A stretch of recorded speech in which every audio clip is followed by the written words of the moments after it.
Moraï Verabotai, Mishpaha Yekara, chères auditrices et auditeurs, nous abordons à présent la paracha de Balak en plein mois de Tammuz et nous approchons du mois de Av, Nachon. Je m'adresse, chers auditeurs, à des kabbalistes, à mes koubalim comme vous êtes, pour vous expliquer quelle est la nature de ces 2 mois par rapport au Zohar et au Sefer Yetzira surtout. Chacun des 12 mois de l'année correspond à une faculté physique qui est en nous et correspond aussi à une des tribus d'Israël qui sont au nombre de 12, comme les 12 mois de l'année. C'est ainsi que nos maîtres nous disent que les 2 mois de Tammuz et Av correspondent à Reuven et Shimon, et que la faculté qui s'impose ces 2 mois, c'est la vision, la Re'iyah, et la Shmi'a, l'ouïe.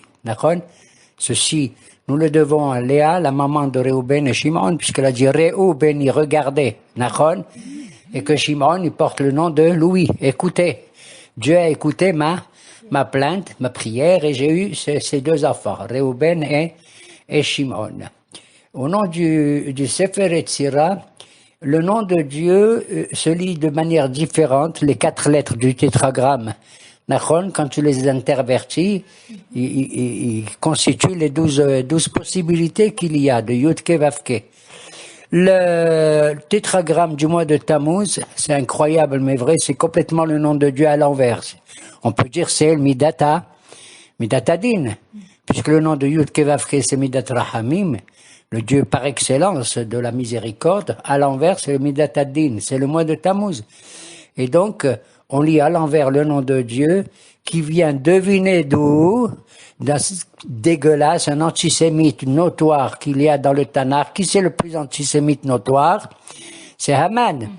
Haman jouissait de tout le bonheur que Dieu lui a donné, ou plutôt Ahashverosh lui a donné. Il était Mishneh la Melech, etc.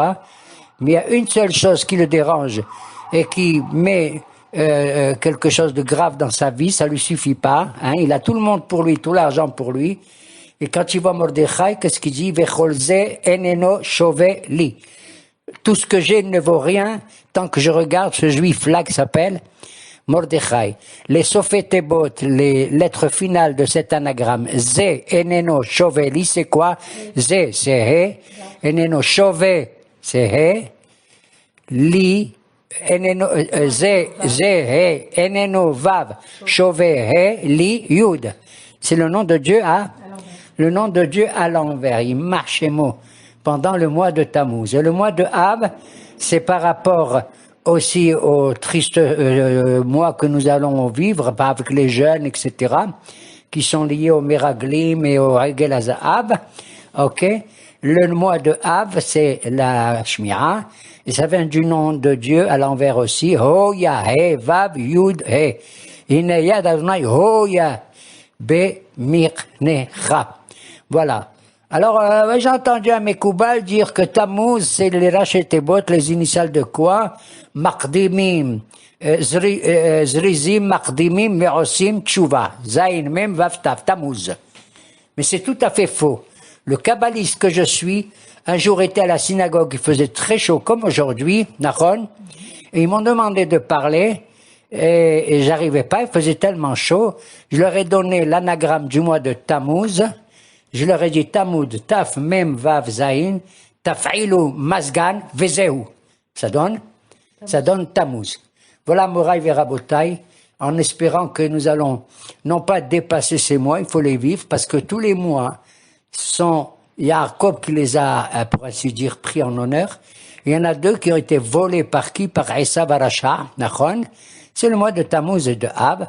On lui laisse le temps, nous on lui laisse le temps jusqu'à ce qu'on va, Be'ezrat Hashem, le récupérer. Et qu'on a fait Tcha'abeb, il va naître qui? Le Mashiach, Be'ezrat Hashem. Et donc, nous voyons que nous devons aborder maintenant un personnage dans la paracha de Balak, qui va justement essayer de contrer le peuple juif. Tu sais à quel moment tout cela se passe? Balak, le roi de Moab, va chercher le secours d'un sorcier par excellence, qui, de temps en temps, était un véritable prophète des nations, presque de la même grandeur que Moshe Rabbeinu. Alav Shalom, c'est ça que nos maîtres nous disent. Vayar Balak ben Sipor et kol Asha Israël laemori. Balak, il a vu la victoire que nous avons remportée la semaine passée, grâce à Moshe Rabbeinu aussi, contre les deux royaumes, Émori, Sihon, le roi de Émori, et Og Melech à Bashan. C'était une victoire absolument incroyable. Comment peut-on gagner ces deux rois? Comme on le dit dans le Hodol Adonai Kitov, les Roseniflot Gedolot Lebado, les Shnehem Melachim, les Sihon Melech Émori, qui la Olam Hazo, Og Melech à Bashan, qui la Olam Hazo, d'accord?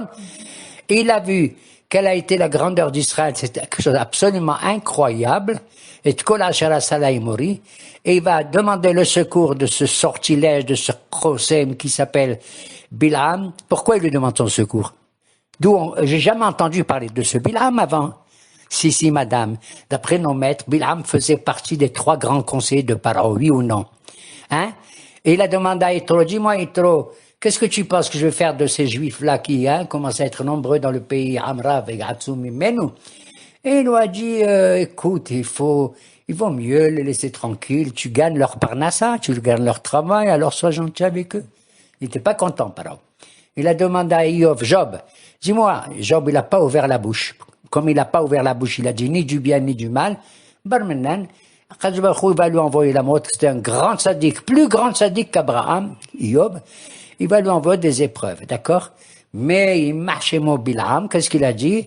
Il a dit, tu prends leurs enfants et tu les jettes dans le Nil. Donc c'était un des conseillers selon certains de nos maîtres, qui est Bilam?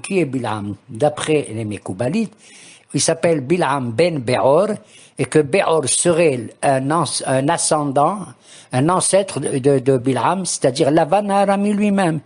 Donc il fait partie, qui vient rôle de notre entourage, quoi.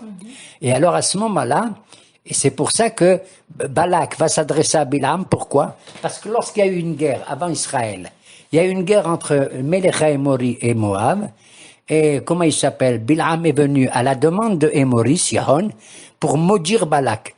Et cette malédiction a réussi puisque les Émori, ils ont gagné qui? Moab. Donc Balak, il est au courant. Il vient demander à un type de maudire maintenant Israël parce que ça marchait contre lui. Je comprends pas.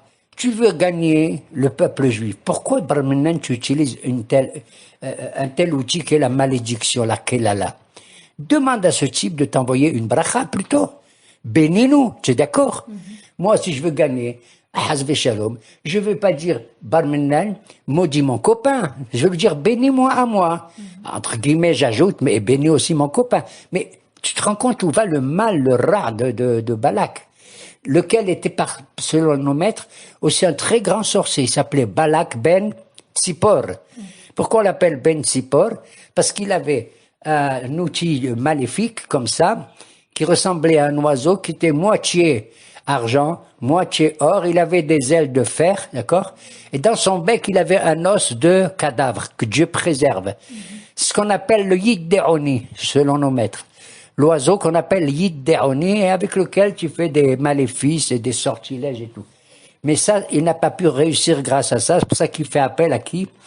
À Bilam. Et qu'est-ce qu'il lui dit dans le premier pasuk? Hine'am yatsa mi-Mitzraïm. Il dit à Bilam, il envoie des messagers, des princes de Moab et de Midian pour obtenir son concours et devenir maudire Israël. Et il lui dit, tu sais, voici, quand tu dis Hine dans un pasuk, c'est quelque chose de surprenant. Hine! Il lui dit, Hine! Am yatsa mi-Mitzraïm. Voici, le peuple juif est sorti d'où? D'Égypte. Pourquoi il n'est pas au courant, Bilam? Dis-moi, 40 ans plus tôt, on a chanté dans la Shirataya, mais ou non?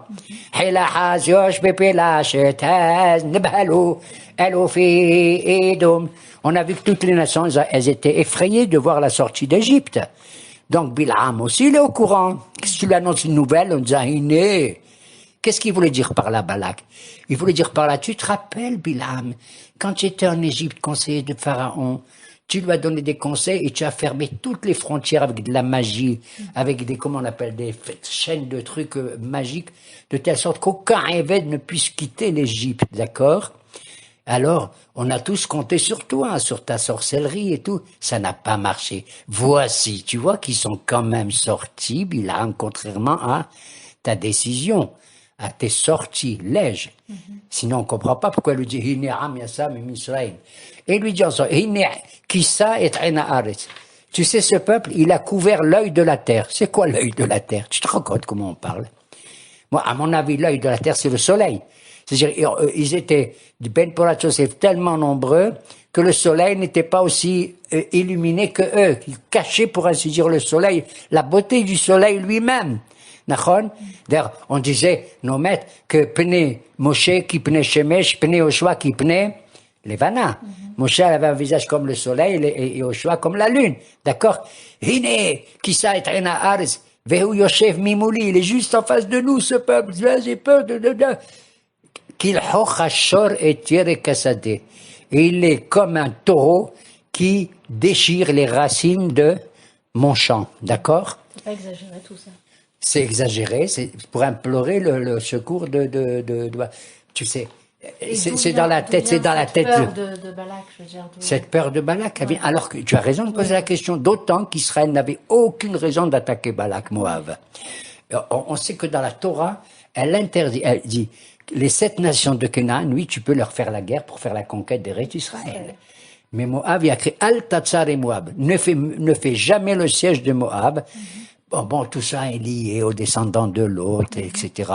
Moab et Ammon. Et puis c'est la prévision qu'il y aura de Moab, le salut d'Israël, avec qui? Avec Ruth à Moabia. Avec Ruth à Moabia. Et la descendance de David et du Mashiach et tout. Regarde à travers les moments les plus terribles comment Hachem, il fait que le secours et le salut, il vient de là-bas. Hein? La mode qu'on ne doit pas se marier avec des gens de Moab et tout, parce que quand on est sorti, ils auraient pu nous donner un petit peu à boire et tout, rien du tout. C'était pour ainsi dire nos petits cousins. Moab et Midian. Tu sais qui c'est Midian? Midian, c'est le petit-fils d'Abraham Avinu. C'est le fils, quel petit-fils? À part Yitzhak. Et comment il s'appelle? Ishmaël. Abraham, il s'est remarié avec une femme qui s'appelle Ketura. Et d'elle sortent un certain nombre d'enfants, parmi lesquels il y a un enfant qui s'appelle Midian. C'est de là-bas que se trouve Yitro et tout. D'accord? Et donc, on voit que dans ta question... l'angoisse de Balak. D'où elle provient. C'est une angoisse, j'allais dire, presque théologique. C'est-à-dire, même si je ne ressens pas une menace directe dans mon pays, d'accord, j'ai envie de exterminer, j'ai envie de voir ce peuple disparaître. Et tu sais à quel moment ça se passe? C'est le moment le plus fragile ou le plus terrible pour les nations et pour nous. C'est quoi? Juste avant l'entrée de Eretz Israël. Tu comprends? Juste avant l'entrée. Ça me rappelle qui? Ça veut dire, il ne voulait pas qu'on ait la terre promise. Voilà, exactement.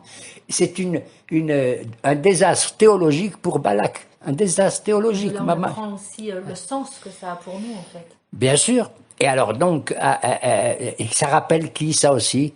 Parce que nos maîtres, ils disent que Bilam ben Beor, tu sais de qui il descend? On a dit de Lavan à Arami. Beor, Beno, Beor et tout. C'est un descendant. Il y en a qui disent c'est le fils, pas possible. Et il était un descendant, oui, de Lavan à Arami. D'accord? Ça peut pas être le fils de Lavan, puisque entre Lavan et Bilam, il y a combien de siècles? 2-3 siècles. Ouais. Et d'autant que la semaine prochaine, dans la paracha de Pinhas, on va apprendre que Pinhas, il va tuer chez les Midianites il va tuer Bilam, qui va s'élever comme un sorcier dans l'air. Il est mort, Bilam, il serait mort à l'âge de 33 ans. Maman, à la moitié de sa vie, d'une vie normale, pour ainsi dire, si on vit 70 ans, etc. Pourquoi j'ai fait le rapport entre Bilam et Lavan? Pas seulement au niveau génétique, mais au niveau spirituel. C'est que Lavan a accueilli Yaakov avec ses femmes et tout. Et quand Yaakov a quitté la Syrie, Aram, C'est à ce moment-là que Laban a senti le danger, que maintenant il va rentrer en Eretz Israël et qu'il va devenir le patriarche d'une nation merveilleuse. C'est à la frontière, tu te rappelles qu'ils avaient fait un pacte entre eux, Brit, avec un Gilad, avec une Matseva, et Laban a dit à Yaakov, je t'avertis, tu ne traverseras pas cette frontière et tu ne viendras pas. Le jour où tu traverseras, attention, attention. C'est-à-dire qu'il y a un mur qui sépare Laban du peuple d'Israël, Bilham et Balak du peuple d'Israël. Mamash, un mur, un mur. Et alors, c'est ce que dit Balak, il envoie donc des messagers. Etc. Ce peuple, il a une grandeur à la fois qui cache l'œil de la terre, c'est-à-dire le soleil, ce qui est très haut, et il est comme un taureau, c'est un sauvage, hein, au plus bas de ce qu'on imagine. Il déracine. C'est pas comme un petit mouton qui mange de l'herbe, mais il laisse les racines. Alors, les princes de Moab et de Midian, ils vont voir Bilham. Je t'en prie, il nous envoie Balak et tout. Il dit, restez, il nous voit là et là, passez la nuit ici. Je vais demander au bon Dieu. Nos Chachamim nous disent, c'est vrai qu'il y a eu des goïms qui ont reçu une révélation de Dieu, comme Avimelech, comme Lavan, mais ça s'est toujours passé pendant la nuit, jamais de jour comme les prophètes d'Israël. C'est pour ça qu'il leur dit, lis nous pour Laïla, et Hachem, il va me parler. C'est-à-dire, t'entends ce qu'il a dit? Oui. Il se glorifie que c'est Hachem, le nom de Dieu, le tétragramme, Yudke Vavke, c'est-à-dire le Dieu suprême. Le lendemain, et qu'est-ce qui est écrit? Et Elohim est venu lui parler. Ça veut dire qu'il n'était pas du grade, de la valeur qu'Hachem il se manifeste à lui. Mais lui, il raconte à tout le monde qu'Hachem, menteur, bluffeur, qui fuck. D'accord? Oui. Il leur a dit, non, excusez-moi, mais le bon Dieu, il veut pas que j'aille et tout. Et alors, ils s'en vont. Les princes de Midian disent, allez, basta, ça suffit. Ce type, il nous intéresse pas. Ceux de Moab, ils sont restés, ils sont retournés voir Balak. Il dit, Bilham, il veut pas. Keilou, il veut pas. Mais en vérité, c'est Dieu qui ne veut pas qu'il aille. D'accord? Et alors, il renvoie des princes plus importants avec beaucoup de fric et tout, pour insister afin qu'ils viennent. Et finalement, le bon Dieu dit, ne va pas avec eux, qui c'est ces gens-là, Azama et tout. Finalement, il dit, bon, si tu insistes comme ça veut dire que un homme, il fait semblant de dire, qu'est-ce que tu penses, mon Dieu, que je dois faire et tout? En vérité, lui, il veut y aller pour maudire. C'est sa mission à lui, Barminen. Ce qui sort de sa bouche. Les Hachamim me disent que les paroles d'un homme sont pires qu'une flèche. Kelissim, lachon, rechaim kehitzim, c'est comme des flèches. On croit qu'on tue quelqu'un avec des flèches, avec un arc, avec ceci, avec cela. C'est vrai. Mais tu le tues encore plus avec ta parole. Nachon? Tu peux descendre quelqu'un au degré le plus bas, même s'il est encore vivant, il préfère la mort que la vie, comme ça, Barminan. Et alors, il lui dit, bon, l'ech itam, va avec eux. Et lui, il va où? L'ech imam. Il y a une différence entre itam et imam. Itam, ça veut dire, il faut que tu partages pas leur désir de maudire. Mais lui, il est allé immahem. Être aim, c'est pire, c'est plus proche que et. D'accord? Et il va, et c'est à ce moment-là que, dans le chemin, il est sur une ânesse. Abraham Abinu vayahabosh et hamaro baboker, vayashkem baboker. Très tôt, pourquoi faire, te rends compte, la mitzvah que Dieu lui dit de la Hakeda? Et Abraham, il avait des serviteurs, ils auraient pu lui harnacher l'âne et tout. Mais il a fait de lui-même.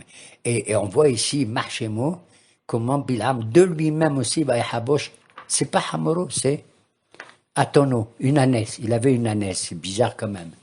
Enfin, s'il avait une ânesse, c'est peut-être qu'il voulait éviter les dodanes, comme on dit chez nous. Et il va en route, et brusquement, l'ânesse, elle trottait tranquillement, et à un certain moment, elle s'est déployée, elle est allée de côté vers les champs, il lui a donné un coup, il dit, où tu vas? Elle se met ensuite à droite, à gauche, et elle se trouve dans une espèce d'impasse. Et elle s'accroupit après, ça n'en peut plus. Qu'est-ce qu'il fait? Il la frappe à 3 reprises. Le texte dit Shalosh Regalim, 3 Regalim, au lieu de dire Shalosh Peramim. C'est une allusion pour dire que elle avait la bravoure des 3 fêtes, Pesach, Shabbos et Sukkot, qu'on appelle Regalim, Oli ala Regel, Vechoulé, Vechoulé. Et alors, elle lui dit, pourquoi tu me frappes? Hein? Il lui a dit, si j'avais une épée, je t'aurais tué. Tu te rends compte, il veut tuer son ânesse. Elle a dit, comment tu me traites de cette manière, alors que tu es monté sur moi depuis ma naissance, depuis très longtemps. C'est une allusion au fait qu'il était, comment on dit, animalesque. Qui Bilam. Il avait des rapports comme ça avec que Dieu préserve, comme ça. Et c'est à ce moment-là que Dieu ouvre les yeux de Bilam. Qu'est-ce qu'il voit devant lui? Khlet. Un ange avec une épée dans la main. Ah, maintenant je comprends. Maintenant je comprends. Et l'ange de lui dire, tu vois, ton ânesse, elle voit, et toi, tu veux voir quels sont l'avenir du peuple juif, tu n'es pas capable. Tu veux comprendre la parole divine et tu n'es pas capable de comprendre la parole d'un animal. Est-ce que l'ânesse qui a parlé, c'est vrai ou pas?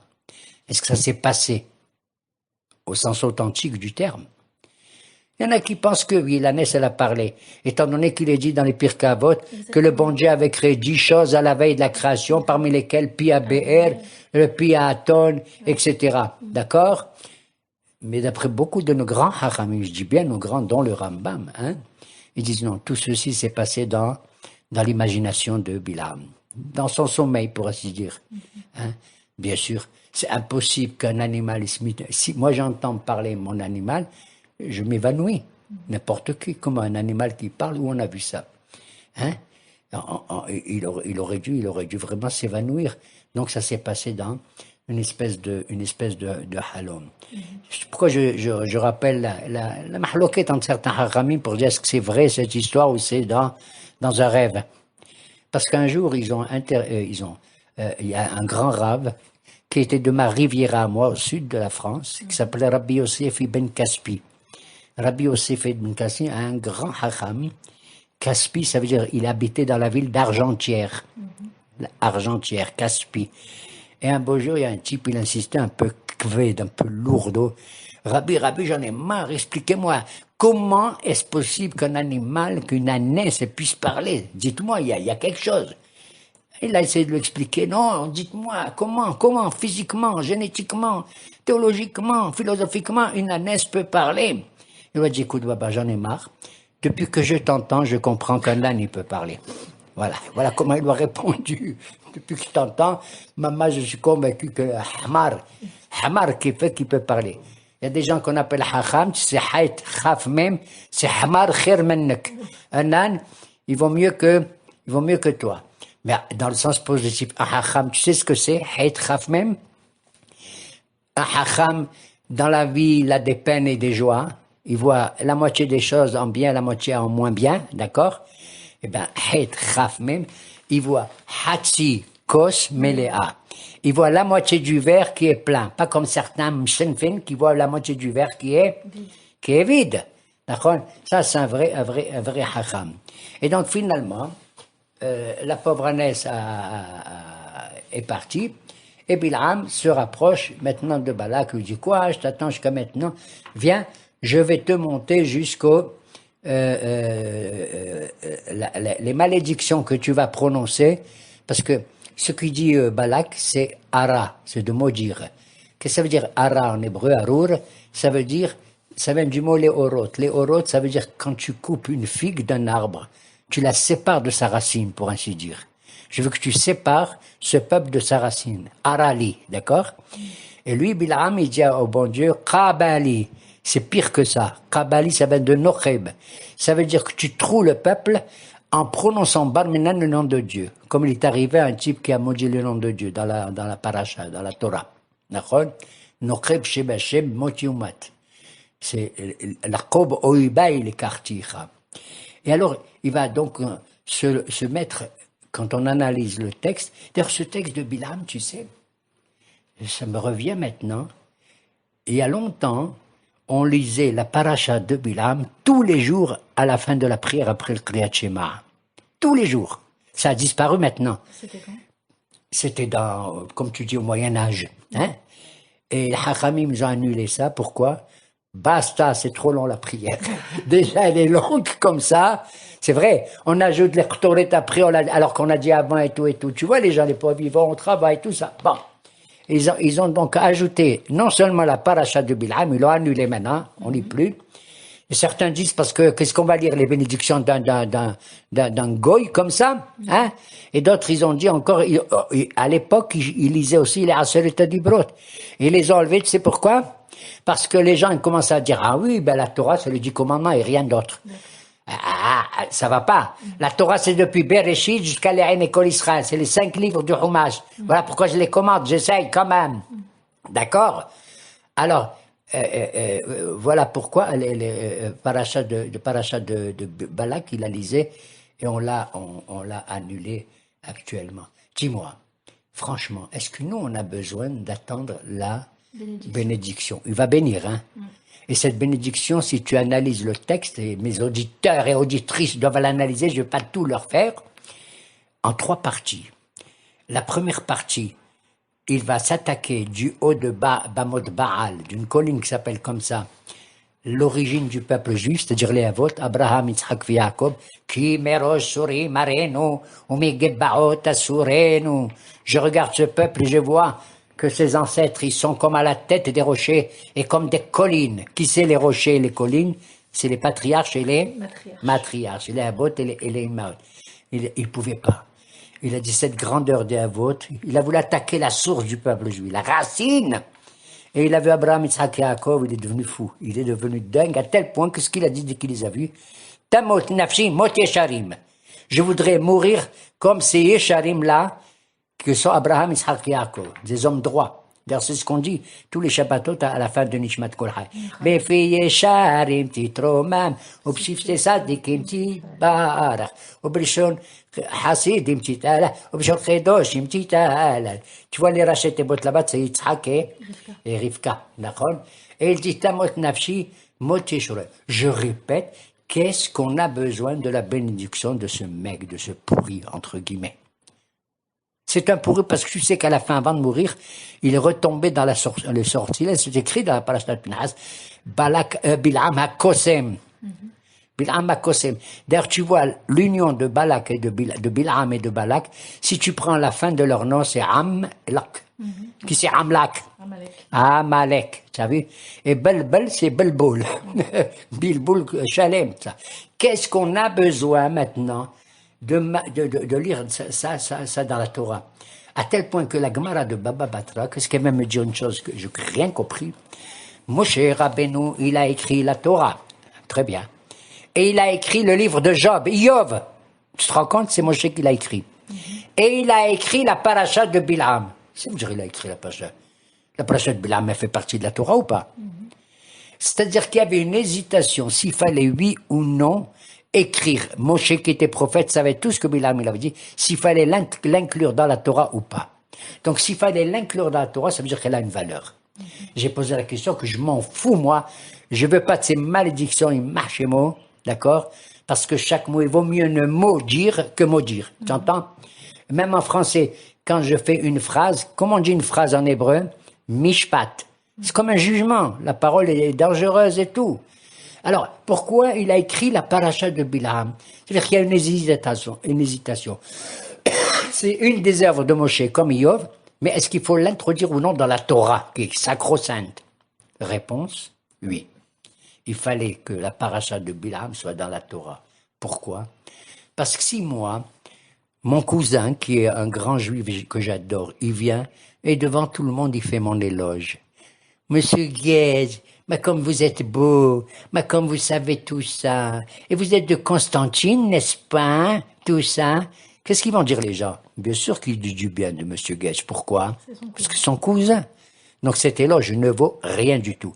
Mais quand une éloge, elle émane, tu sais de qui? De l'ennemi d'Israël. Par excellence. Que tu vois un type que normalement, du matin au soir, Barmenane nous insulte et mâche même Ado. Je ne veux pas citer leur nom parce que je ne tombe pas dans le piège. Tous ceux qui nous menacent et qui parlent mal de nous, et dans les journaux et dans tout ça, d'accord? Quand c'est maintenant un antisémite aussi affreux que Bilam et Balak, il vient faire l'éloge, ça a plus de valeur que si c'est mon cousin à moi. Tu es d'accord? Quand Moshe lit Azin wa Shamaim ve'adaber, Azashir Moshe, c'est mignon, c'est merveilleux, on est joyeux entre nous tous, au sein du peuple. Mais on peut dire, tiens, ben, on se vante soi-même, hein? C'est de la vantardise. Mais quand c'est l'ennemi d'Israël, comme Bilam qui a maudit Moab, qui a me fait ceci, cela, il vient, et que contrairement à ce qu'il a dans le cœur, le bon Dieu qui change tout ça, d'accord? Ça a une valeur beaucoup plus grande, tu comprends? Le témoignage d'un ennemi a plus de valeur. Même Shlomo Amelech, dans les proverbes, dans Michelet, c'est ce qu'il a dit. Je préfère la morsure d'un ami que les louanges d'un ennemi. Tu entends? Je préfère la morsure d'un ami. Un ami, quand il te mord, c'est pour te faire une toréha, peut-être. Pour te dire, attention où tu vas, attention. Que les louanges d'un ennemi. Mais là, on accepte les louanges parce que Kadosh Baruch Hu lui-même a finalement accepté que Bilam y vienne. T'as compris?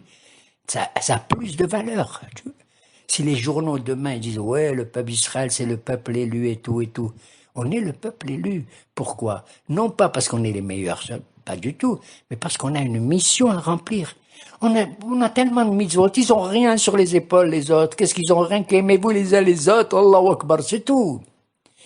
On est le peuple élu parce qu'on a beaucoup de choses à faire, à accomplir pour monter graduellement dans l'échelle de la morale et dans l'échelle de l'existence divine, de la croyance. C'est ça qu'on a. Alors, précisément, alors voilà pourquoi, comment il s'appelle, on accepte finalement ces bénédictions qui viennent de la bouche de ce quelqu'un-là. Et quand il s'est mis à parler, à chaque fois, il dit Yodea da'at elyon, ne'om bil'am, shetou ma'ayin, oh, oracle de moi qui suis là et tout. Comme je l'ai dit, on divise l'intervention de, comment il s'appelle, de Bil'am en trois. En 3 points importants que vous regarderez, vous, dans le texte. Le premier point, il veut d'abord voir, analyser quelles sont l'origine, d'où on vient. C'est la racine du peuple, c'est Abraham, Isaac, Yaakov, comme on l'a dit. תמות נפשי מות ישרים, ממנה עפר יעקב, ומספר את בני רובע ישראל. Il a dit, je regarde le sable, là où ils sont, les Juifs, et je vois qu'ils sont pleins de quoi? De prépuces. Parce que c'est le seul peuple qui a accepté de faire la Brit Mila. Tu te rends compte? C'est dangereux. Surtout en plein désert et tout. Donc il a fait que l'éloge au début. Après, Balak lui dit, écoute, je t'ai dit de maudire, tu es en train de bénir, viens, on change d'endroit, tu le regardes d'un autre côté. Parce que quand tu regardes quelque chose d'un côté, il n'a pas la même valeur si tu le regardes d'un autre côté. Tu as compris? C'est une autre manière de voir. C'est comme un jour j'ai dit, il y a 2 types, tu leur montres une brique, d'accord? Tu dis au premier, dis-moi, Flan, qu'est-ce que tu vois là? Il dit, je vois un rectangle. Tu demandes au deuxième, dis-moi, toi, qu'est-ce que tu vois? Je vois un carré. Dis-moi, ils mentent les deux? Ils mentent pas. Parce qu'un, il se trouve du côté rectangulaire de la brique, et l'autre, il se trouve du côté carré de la. Donc, ils disent la vérité, comme ça. D'accord? Alors, mais Balak, il dit, y'en a marre, tu l'as vu depuis Bamot Baal, maintenant mets-toi à Sde Sophim, dans le champ de la vision. Et il change de coin, et à ce moment-là, il va maudire le peuple lui-même. On a vu le passé avec les patriarches, maudit maintenant, maudit-les dans le présent. Et quand il voulait me dire dans le présent, Vayar Israël Shochen Ishmatav, il voit le peuple juif qui résiste selon ses tribus et qui respecte la moralité. Les portes des tentes n'étaient pas dirigées l'une en face de l'autre. Pour respecter la vie privée, ne pas regarder ce qui se passe chez le voisin. Et il dit, waouh, tu te rends compte, ils ont des tentes en plus, à quoi elles servent? Matovu Alecha Israël. Tu te rends compte? Cette phrase qui est connue, qu'on chante pendant les mariages. Et que même les Ashkénazes, ils disent cette phrase avant d'entrer dans une synagogue. Nous, on a dit, non, mais je ne vais pas prononcer ce qu'il a dit. Matovo alecha Yaakov, mishkenotecha Israël. Il fait l'éloge des synagogues et des bate midrashot. Mishkenotecha, ça veut dire la Shechina qui vient. Balak, j'en ai marre, je t'ai dit de maudire et toi tu es en train de bénir. Viens, je te change d'endroit. Et il l'a mené dans un autre endroit qui s'appelle Baal Peor, Chlet Alina. Tu te rends compte, ça veut dire Baal Peor, c'est le nom d'une divinité. Et bon, ce qui va arriver après. Et il le met là-bas. Et là, une fois, il a vu les patriarches et le passé. Maintenant, il a béni le présent. D'accord? Et maintenant, qu'est-ce qu'il va essayer de maudire? Le futur. Et c'est quoi le futur? C'est la délivrance d'Israël. Darach Kocham Yaakov. Il a préparé l'étoile de Jacob et tout. Alors Balak, il n'en pouvait plus. Il y en a marre. Je pensais te donner des millions d'euros et de dollars. Tu peux t'en aller, j'en veux plus. Il dit, écoute, Balak.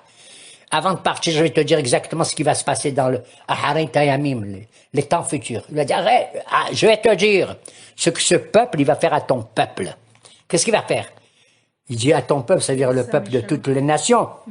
Et il lui a dit, je vois les descendants de Yitro sont merveilleux. Tu sais qu'ils vont résider dans le Sanhédrin. Les descendants, c'est les Druzes, certains. Tu sais, les Druzes, ils disent qu'ils descendent de Yitro. Et j'ai vu celui-là, et j'ai vu Esav, et qu'il est à Seir et tout.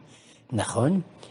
Et à la fin, il dit, Oi, mi yahye misou Moël, malheur, qui peut supporter lorsqu'on installera celui qui porte le nom de El.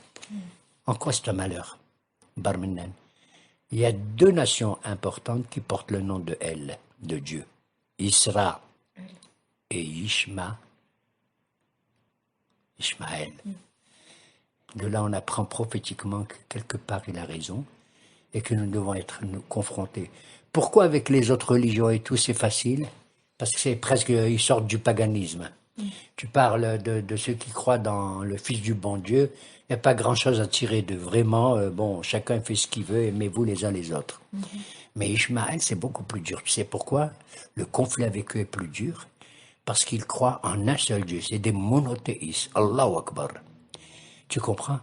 Et donc le combat qu'on doit avoir, le conflit, il n'est pas seulement physique, territorial et tout, mais il est aussi spirituel. Yehiraton, comme disent nos maîtres, même Ishmaël, le fils d'Abraham, malgré tout son comportement, il a fait tchouva à la fin de sa vie, puisqu'il a laissé la place à Yitzhak devant pour faire la Levaya, hein? Le cortège funèbre de comment il s'appelle, le Aaron d'Abraham Avinu. Ishmaël a laissé la place à qui? À Yitzhak. Et ils disent là-bas, Ishmaël plus tard va faire aussi, maman, je vais faire tchouva. Et Akadosh Baruch Hu, il leur a donné, parce qu'ils ont pris la mila de chez nous, mais ils font pas la pléra. Et alors il leur a donné le droit, puisque Ishmaël a fait la Brit Mila à l'âge de 12 ans, il leur a dit, vous aurez droit à 12 siècles de vivre en Israël, mais après, Cheret Alekum. La fin des 12 siècles, c'est exactement, ça tombe pendant la guerre des 6 jours, en 1967. Et si je fais le calcul pour conclure, le Mashiach viendra non pas à la fin du sixième millénaire, mais un peu avant, puisqu'on reçoit le Shabbat bien avant. Et donc, tu enlèves le mot Erev le soir. Erev, c'est 272, Ain Reshbet, d'accord? 272.